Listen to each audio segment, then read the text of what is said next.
When a billionaire's only daughter vanished from her penthouse without a trace, the entire city went searching. But no one expected a poor janitor to walk in 2 days later, holding her hand. The story begins high above the skyline of New York City, where glass towers glowed like stars piercing the night. At the very top of the tallest one, Golden Heights Tower, lived Richard Cole, a man who owned everything money could buy. He had power, respect, and an empire that stretched across continents. But despite the wealth, there was one thing that kept him human: his 8-year-old daughter, Emma. Emma was nothing like her father. Where Richard saw numbers, she saw colors. Where he chased deadlines, she chased butterflies across the rooftop garden. She was laughter in a house built of silence, the last heartbeat left after her mother Claire passed away 3 years ago. That night, Richard was late again, an emergency board meeting. Another merger, another deal worth billions. He promised Emma he'd be home before bedtime. He didn't keep it. When he finally stepped out of his private elevator at midnight, the penthouse was eerily quiet. The smell of lavender lingered, Emma's favorite scent. He smiled tiredly, thinking she'd fallen asleep clutching her stuffed bunny, just like always, but her room was empty. The blanket was on the floor, the window curtains fluttered in the night breeze. Her bunny lay by the balcony door, alone. "Emma?" Richard called, his voice trembling for the first time in years. No answer. He ran through every room, the kitchen, the library, the playroom. Nothing. His hands shook as he checked the cameras. Security footage showed Emma at 8:03 p.m. walking down the hall toward the elevator. And then, nothing. The feed glitched. Her image vanished. Panic spread like wildfire. Within an hour, police, detectives, and helicopters filled the scene. The tower was locked down. Reporters crowded the street, shouting questions. How could a child disappear from one of the most secure buildings in New York?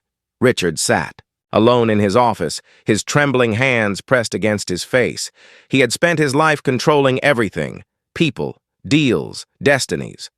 But now, he couldn't control the one thing that mattered most. Hours turned into days. The search widened. Rivers, parks, abandoned buildings, nothing. On the second night, the city fell silent outside. Rain poured against the glass as Richard stared at Emma's favorite drawing pinned to the fridge, a picture of their family, hand in hand, standing under a bright yellow sun. Underneath, in her childish handwriting, she had written, "Mom says the light will always lead us home." His chest tightened. He whispered into the darkness, "Please, bring her home." Then, as dawn broke over the skyline, something unexpected happened. The front doors of Golden Heights opened slowly. Cameras flashed, security guards froze. A man in a faded gray uniform, the building's janitor, stepped inside, his shoes wet from the rain, and beside him was Emma, safe, barefoot, holding his hand. The lobby fell silent. Richard rushed forward, tears streaming down his face as he pulled her into his arms. The reporters screamed questions. "Where did you find her? Was she hurt? Who is that man?" But the janitor said nothing. He just stood there quietly, rain dripping from his cap, eyes tired yet kind. Emma clung to him like a protector and whispered only one thing. "Daddy, he saved me." And just like that, the mystery began. The flashing lights of police cars painted the marble lobby in shades of red and blue as Richard knelt down, holding Emma close to his chest. He could feel her heartbeat, fast but steady. She was safe. That was all that mattered. For a moment, the billionaire who ruled the city forgot everything: the cameras, the reporters, the flashing lights. But then his eyes shifted to the old man standing silently near the glass doors. The janitor's uniform was soaked, his hands rough, his posture humble, yet there was something in his gaze, something knowing. Richard stood, his voice sharp and trembling. Who are you? And how did you get near my daughter? The old man bowed his head slightly. Name's Samuel Brooks, sir. I work the night shift. Been cleaning this building for 20 years. Richard frowned. He had never seen him before, or perhaps he never cared to look. You found her? Where? He demanded. Samuel hesitated, glancing at Emma, then back at Richard. Down in the tunnels, sir, beneath the basement. She was lost. Scared. Tunnels? Richard snapped. Those were sealed off decades ago. Samuel's calm voice didn't waver. Sometimes, sir, things you think are closed ain't really closed. The room fell silent. The detectives exchanged glances. One officer led Samuel aside for questioning, while medics examined Emma. When they asked Emma what had happened, her answer only deepened the mystery. I followed the light, she whispered. Mama told me to. The man with the soft voice found me. Richard's stomach tightened. Mama told her? He muttered. She's gone. She's been gone for years. The officer turned back to Samuel. Mr. Brooks, there's no open access to any tunnels under Golden Heights. The doors are welded shut. Are you sure that's where she was? Samuel simply replied, Yes, sir. I found her sitting beside the old iron gate. Crying. Said she was waiting for her mother. Richard's frustration boiled over. That's impossible. You expect me to believe my daughter somehow got through locked steel doors while an entire security system was watching? Samuel met his gaze with quiet strength. I don't expect you to believe anything, sir. I just did what I had to do. She needed help. Then Emma tugged at her father's sleeve and whispered, Daddy, don't be mad at him. Mama's light was there. I saw it. Richard froze. The air felt heavy. Even the detectives paused. The old janitor took off his cap slowly, revealing graying hair and tired eyes filled with memories. Mr. Cole, he said softly, sometimes the eyes of the rich can't see what the heart of a child can. Richard stared at him, speechless, unsure whether to thank the man or accuse him. The police had no evidence of abduction, no signs. Of forced entry, no explanation. Emma was safe, unharmed, but confused. And the janitor who saved her seemed to know more than he said. As the night settled over the glass tower, Richard watched Samuel disappear into the rain, his silhouette, fading into the city lights. Something inside Richard whispered that this wasn't over. The man who brought his daughter home might be hiding a truth that could change everything. Sleep never came to Richard that night. He sat alone in his office, staring at the CCTV screens like a man possessed. Every frame, every second, every pixel. He replayed them all. At 11:37 p.m., the screen flickered. Emma's image vanished mid-step, right before the elevator doors. The timestamp blinked once and then resumed, as if someone had erased that single moment from time itself. Richard leaned back, exhausted. How does a child disappear inside a locked building? He whispered.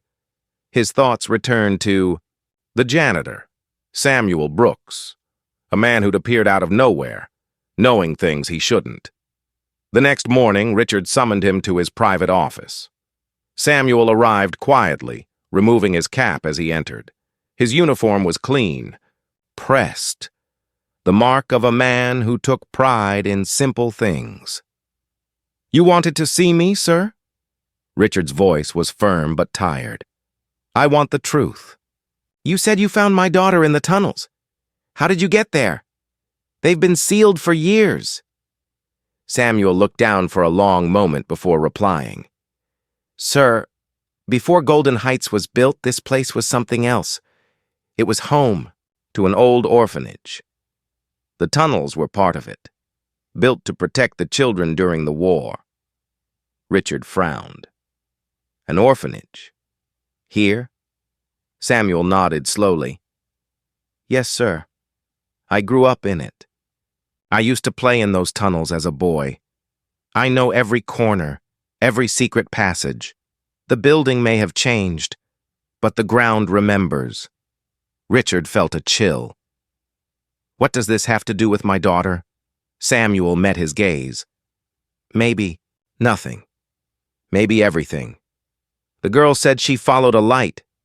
The same light your wife once talked about. Richard froze. You knew my wife?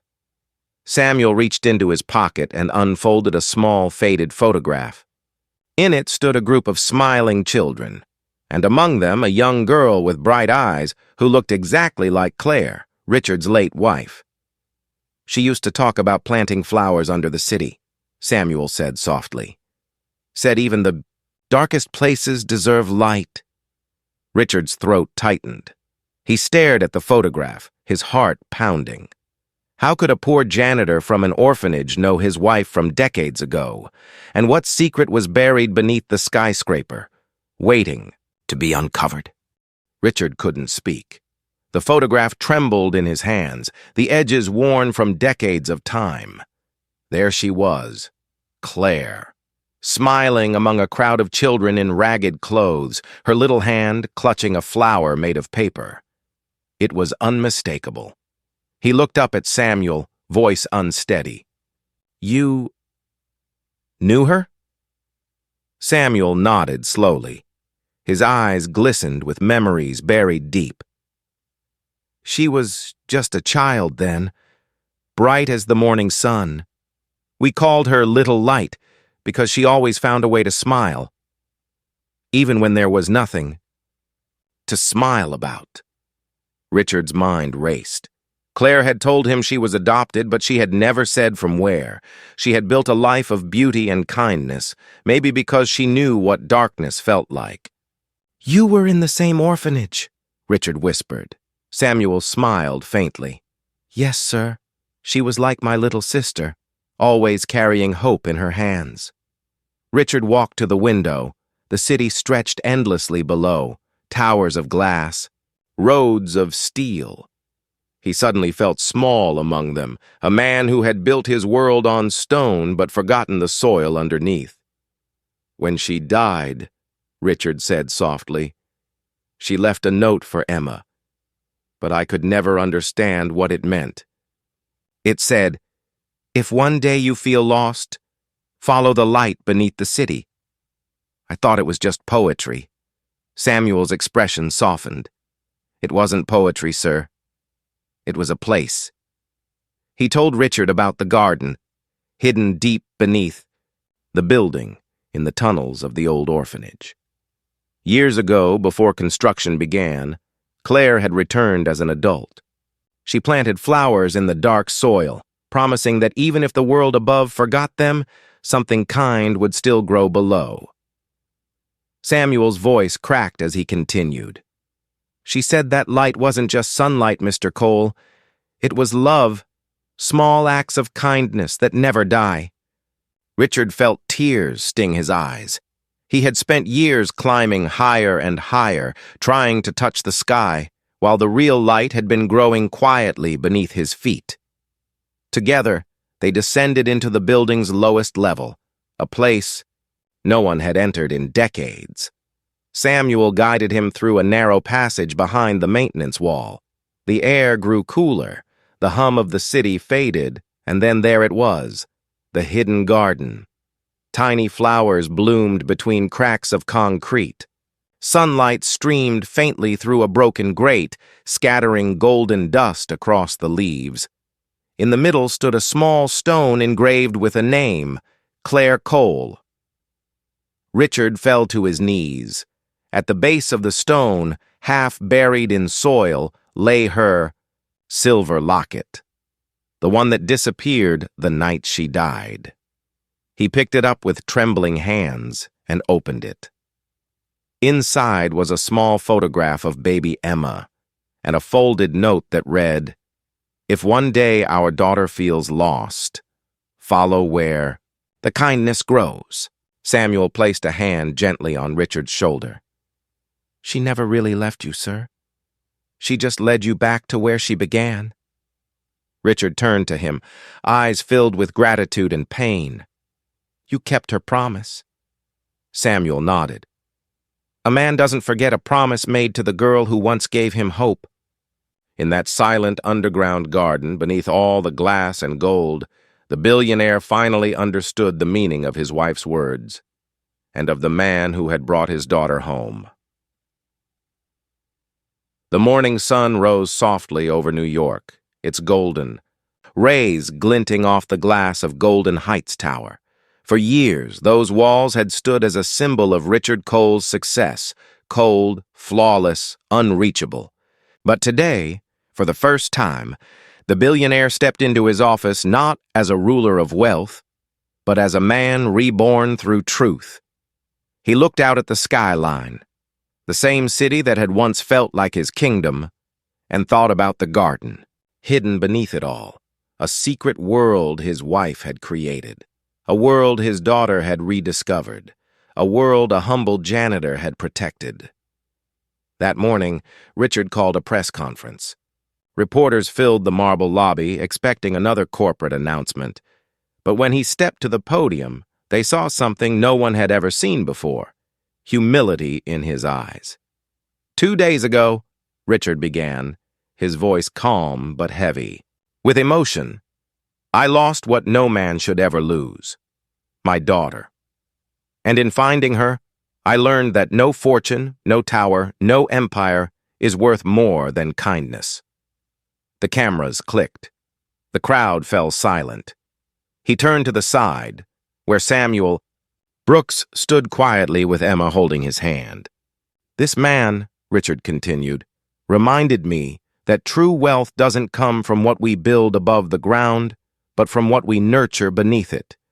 He announced the creation of the Clare Foundation, a project dedicated to rebuilding the old orphanage and transforming the underground garden into a sanctuary for underprivileged children. It would be a place where light, in all its forms, could grow again. Samuel tried to refuse the recognition, but Richard placed a gentle hand on his shoulder. "You gave me back my family, Mr. Brooks. Let me help give hope back to yours." Tears welled in the old man's eyes. Emma looked up at him and smiled, whispering, "Mom would be proud, right?" Samuel nodded. "She already is." The cameras captured the moment: the billionaire, the janitor, and the little girl standing together under the morning light. 3 souls connected not by status or blood, but by love, loss, and something greater: kindness. As the story spread across the nation, people didn't just see a billionaire and a janitor. They saw a reminder that every act of compassion leaves a mark, even if the world forgets it for a while. That night, back in the hidden garden, Richard placed the locket gently beside the stone. He looked up toward the ceiling, where faint rays of sunlight still poured through. "Thank you, Claire," he whispered, "for showing me the light again." And as he walked out, hand in hand with his daughter, the flowers below seemed to shimmer, glowing softly in the warmth of a new beginning. Sometimes the poorest hands carry the richest hearts, and sometimes the light we're searching for isn't above us. It's beneath the life we've built. If this story touched your heart, share it, and let someone else find their light too.